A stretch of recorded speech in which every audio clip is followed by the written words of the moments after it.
Hi, hello, welcome to another video. Today we are filming, I'm just going to move you back a little bit, my November wrap up.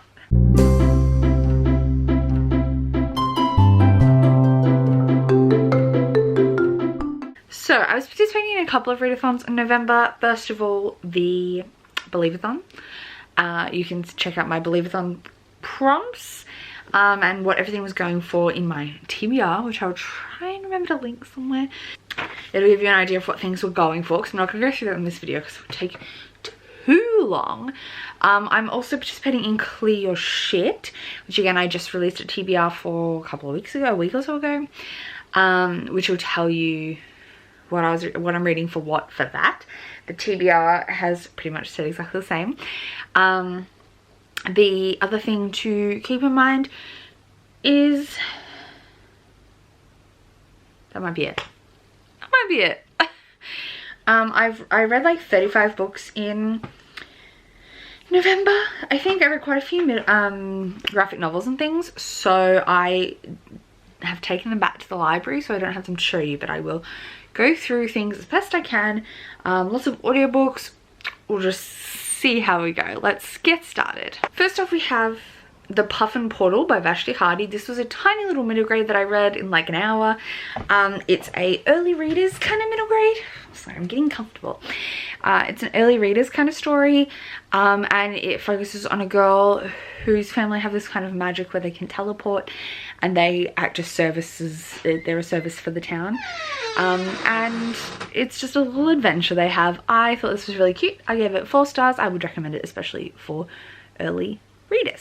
Then another early readers book I read was Amelia Fang and the Trouble with Toads, which is like the 5th or 6th Amelia Fang book. These are set in like a nightmare world, but it's really cutesy. And we follow Amelia Fang, who is a vampire, her friend who's a yeti, and she also has a Grim Reaper friend and a friend who's part fairy. It's just a really cute little gang. I love this book. I give it 4 stars. The audiobooks are so fun, but the physical books also have pictures if that's something you're interested in. After that, I also listened to You Must Be Layla by Yasmin Abdel Majid, who is an Australian author. Fun fact, which I shared in my vlog, she actually went to the same school as my cousin. They weren't friends, but they knew of each other. I think they were a few years apart. And she's an activist, and I think she used to work for SBS or the ABC. There was a lot of drama around racism and Islamophobia on Australian TV, and it was a lot, but this book was really good. It's very Australian, it's a coming of age as like the only Muslim in the school kind of story, the only hijabi in the school. And I thought it was really, really good. I gave it 4 stars. Yasmin narrates it and she did a great job. Very Australian. And it was just a whole lot of fun. I loved it. Then I read The Tea Dragon Tapestry, which is the 3rd Tea Dragon book by Kay O'Neill. This is a graphic novel series featuring these little dragons that grow tea leaves out of the top of their heads. It's really, really adorable, really, really cute, and it was just a fun time. I gave it 5 stars. I totally recommend this series. They're very sweet, thought-provoking, heartwarming. Love them. Then I read The Ship of Shadows by M.A. Kuznia. This is a pirate ship middle grade, and it's like a magic ship with an all-female crew, and it was just a little adventure. It's like a historical fantasy because it's set in like real world places during the time of piracy. It was really fun. I had a good time with it. I want to read book 2, and I probably will at some point, so I would recommend this. It was great fun. I gave it 4 stars. Then I read the first Potkin and Stubbs book, which is just called Potkin and Stubbs, by Sophie Green. This is another little middle grade. I had this one out from my library, so I have since taken it back, but this is a kind of like journalist murder mystery, and our main character, Lil Potkin, is a investigative reporter, but she's like 12, and her best friend Nedley Stubbs is a ghost, and they're trying to figure out what's going on in the town. Give that one 4 stars. Oh, no, I gave it 5 stars. Couldn't remember if I gave the first one 4 and the second one 5, or the first one 5 and the second one 4. Something like that. No, I gave them both 5, but we'll come to the second one later. 5 stars for Pocket and Stubbs. I love a middle grade mystery, so it fit right into my niche. Then I read a bunch of Lumberjanes volumes. I think I'm just going to wrap them up all together, but I only read like one at a time with some other books in between. So volume 11, can't remember which happened in, but these are all about a like Girl Guides camp. What is making noise? Oh, the chair I'm on. Sorry. This series is about a group of girls at a Girl Guides camp as they go on magical adventures. They're so fun. Volume 11, I gave 4 stars. Volume 12, I gave 3 stars. Some of them are just a little bit more filler than others. Volume 13, I gave 3 stars. Volume 14, I gave 4 stars. Volume 15, 4 stars. 16, 4 stars. 17, 4 stars. And 18 and 19, also 4 stars. So there's your wrap up on Lumberjanes. And I think that puts me up to date. I think that there's going to be more. I thought that might have been it, but then the end said like, to be continued. Then I listened to Rise of the Jumbies by Tracy Baptiste, which is the second Jumbies book. These are middle grade. Oh, my phone's going off. 1 second. Hello? Did I ring you or did you ring me? You rang me. Okay, I accidentally rang you. Oh, okay. What was I talking about? The Jumbies. Rise of the Jumbies, which is book 4 in a... making some noise. In a middle grade kind of horror series. This is set in the Caribbean and follows a girl, like a girl and her friends who are caught up in the folklore of the town and of the Caribbean as a whole. And the Jumbies are like these mythical, mysterious, magical creatures. I really loved book 1. I really enjoyed book 2 as well. I thought it was really fun. And I would definitely recommend this. I gave this one 4 stars. And then the next audiobook I listened to was The Interrupted Tale, which is like the 4th Incorrigible Children of Ashton Place series. This is a historical kind of mystery middle grade, and we follow a governess who's looking after 3 kids who were raised in the wilderness as wolves, and she's brought them back in and she's trying to like teach them about society in presumably the 1800s, and she also has some like mystery surrounding her upbringing and stuff, and they're such comedy of errors, chaotic books, and I love them to pieces. The audiobooks are also super fun. I gave this one 4 stars. Then I read Artemis Fowl and the Lost Colony by Ian Colfer. This is the 5th Artemis Fowl book, and this was a reread. I have read it before, and it was always my least favorite. And I think that still stands. I just find the characters not that, like the additional characters above the core crew, not that interesting. And the plot's kind of the slowest of all the books so far. This is the last one I remembered with any kind of vagueness, and even then it was different to what I remembered. So I'm interested to see where the series goes from here on out, because I have no recollection of the next ones. So I have read at least like 1 more, so I'm interested to see what it's like, because I can't remember it at all. But I'm slowly making my way through this series to finally finish it. I give it 3 stars. It was good, it was just not great. A 5-star read though was Shadowgast by Thomas Taylor, which is the 3rd Malamander book. This series is so fun. It's another like mystery fantasy. We follow Herbert Lemon, who washed up in this little town called Cheerion-Sea in a crate of lemons. And the town in winter, they're a little seaside town, but in winter they become Erie-on-Sea, and mysterious things happen in the town, and there's like a little cast of characters. I love this series to pieces. It's so good. I think I've rated every single one 5 stars, and I love them.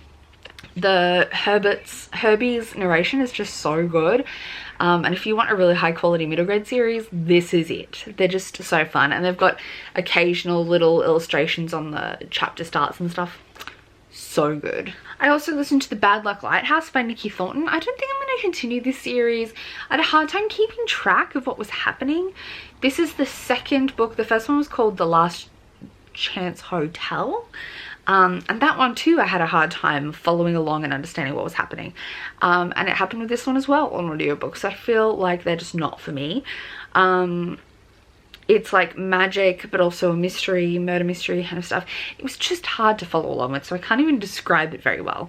I gave this one a like generous 3 stars, but it's like rounded up from a 2.5, if you know what I mean. I think if I read it with my eyes, I would enjoy it more, but I don't know. Then I read The Girl Who Drank the Moon by Kelly Barnhill, which I also listened to on audiobook. This one I gave 5 stars. I thought it was so good. I'd heard amazing things about it, and I'd always been like, oh, not sure if that's for me. It was for me. It was so good. This follows a witch who one town thinks the witch is evil and that they need to placate her by offering up a child every year. And then all these other, she's like, what the hell are you doing?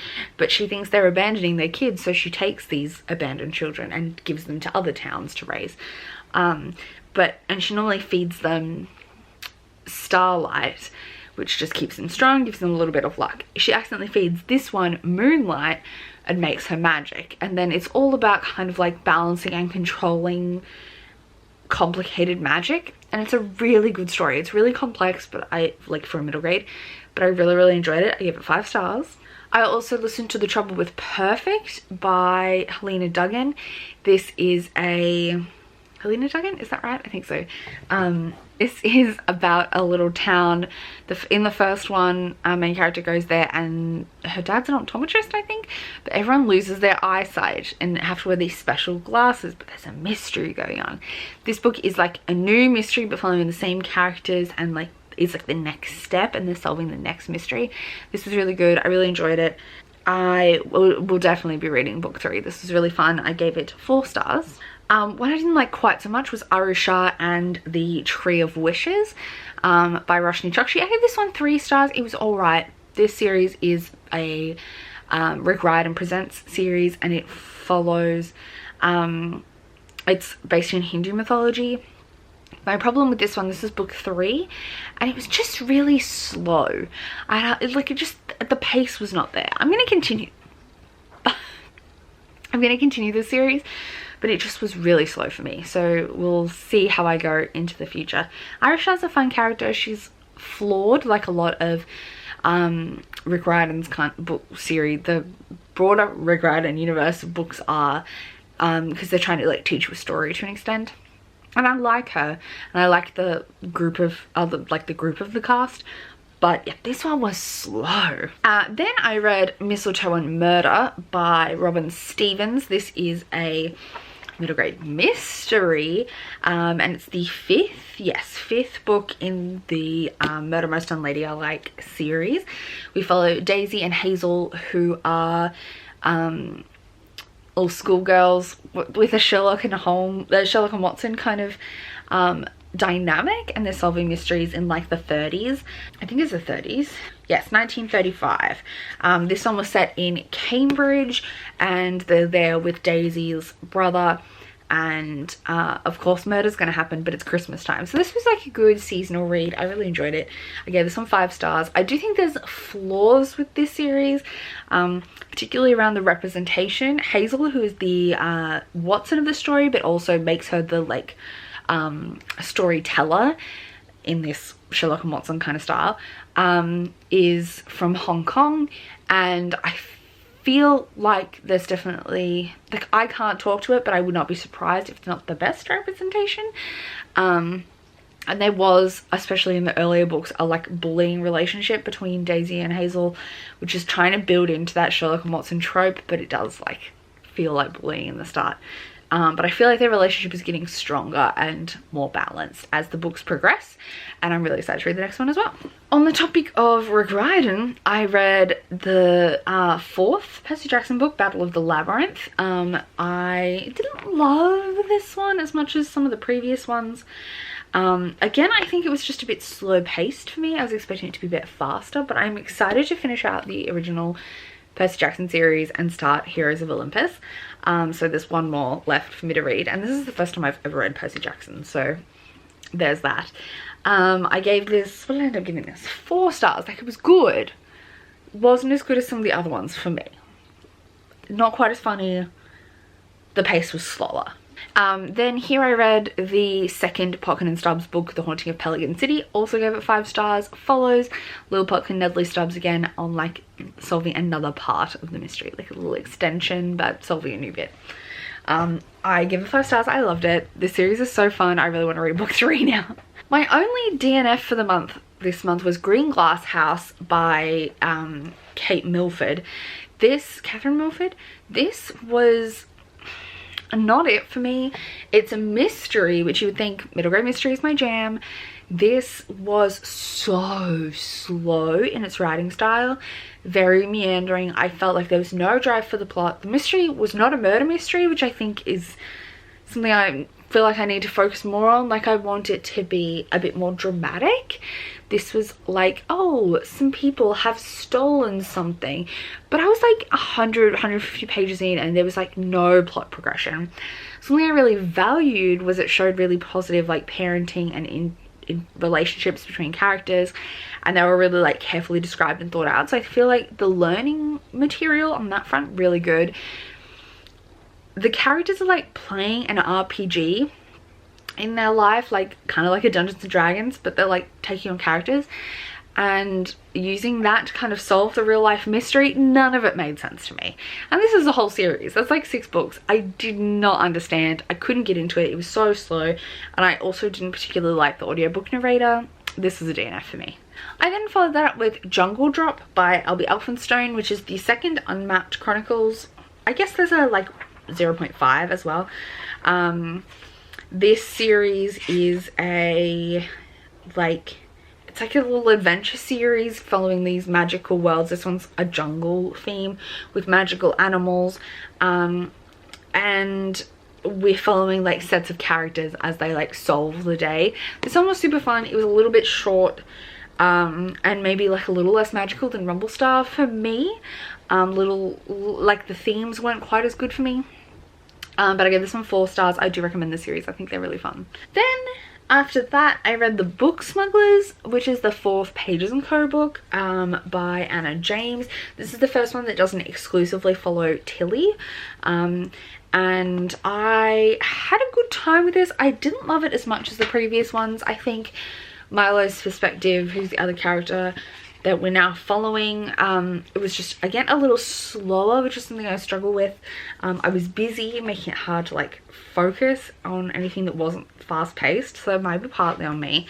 I enjoyed this. I just didn't love it as much as others in the Pages & Co series. I gave this 4 stars. And then I read Never and Forever, which is the 4th and final Wizards of Once book. I really enjoyed this. This was much faster paced. I love all the pictures. Had a good time reading this. It was great. It was a good time. I really enjoyed it. I gave this one 5 stars. This is a really solid series. I definitely would recommend listening along with the audiobook, but I couldn't do that for this one because I couldn't get my hands on it until like February. But yeah, this was a great time. I loved it. Then I read another graphic novel duology. This is Why is a Nerf by Marissa Meyer. I can't remember who the illustrator was. This series is like a continuation of the Lunar Chronicles following Aiko. This is like Aiko's story post the events of the full Lunar Chronicles. I enjoyed this. I didn't love it. I gave both volumes 4 stars. It was solid, a little bit simple, but like I guess that's to be expected from a graphic novel format. And I did like the little relationships. They were good. 3 more books. I read Broken Homes by Ben Aranovich, which is the 4th PC Grant book. Is that what the series is called? I think so. This is a set of magical mysteries. I really enjoy this series. It has its faults again, but I just had a really fun, I have a really fun time with the mysteries themselves.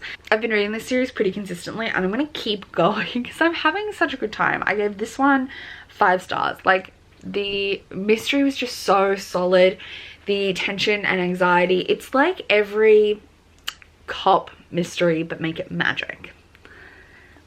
I'm loving this series, but there are so many flaws, particularly if you haven't heard me talk about the series before, particularly around the main character who's half Sierra Leonean, but I feel like it's not necessarily bad. I don't know. I can't comment on it, but I'm pretty confident the author is not half Sierra Leonean.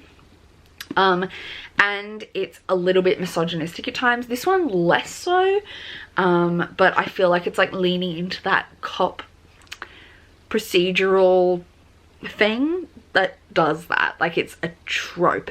It's a choice. It's a choice. But the actual mysteries are so good. I also read Shade Bloom by Felicia Davin, which is the third and final book in the Thornfruit series. We read this for the polyamory plot hole, which is my book club that I host with Dylan and KJ, and we're going to be doing a live show for this hopefully very, very soon.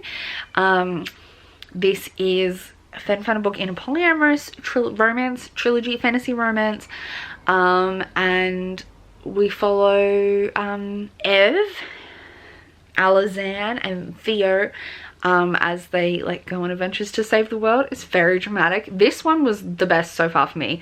Like, it was a great conclusion, 5 stars. Where it really succeeded was like the ending was bam, bam, bam, plot twist, another plot twist, another plot twist, and it killed me. I loved it. I loved it so much. 5 stars. And finally, the last book of the month I read was Supernova by Marissa Meyer, which is the third and final book in the Renegades series. Sorry if the angle's changed. I had to clear up some space on my camera, but I finished this series. This is the Renegade series. This was chunky. It's like 500 pages, just over 500 pages. I listened to the audiobook for this. I do like the audiobook. I think the narrators were decent. I managed to stay focused the whole way, which is good. This series, I think, like, this was a solid wrap up. Did I like book 2 or 3 as much as I liked book 1? No. But this was very solid. It was a good conclusion. I liked it. It was decent. This is a superhero series with villains and heroes, and like you knew where some things were going to go in this conclusion, but I did like some of the twists and turns, which I was not expecting. So 4 stars for this. So those are all the books that I read in the month of November. Hopefully I can read so much in December, but like, don't let me jinx it. I don't want to jinx it. I've currently read, it's what, day 5? I've read 3 things and I'm hoping to finish another one today. Or another 2 today. We'll see. I had a good time in November. I really enjoyed reading all these middle grade. I hope you enjoyed watching my vlogs reading all these middle grade, even though the vlogs are chaotic. And hopefully if you, oh actually no. Let me ask the age-old question. If you've read any of these, what did you think of them? Leave a little spoiler warning or something below if you're going to leave a spoilery comment, just so people can stay clear. And otherwise, thank you so much for watching. I'd love to chat. And thank you for watching, and I'll see you in another video. Bye!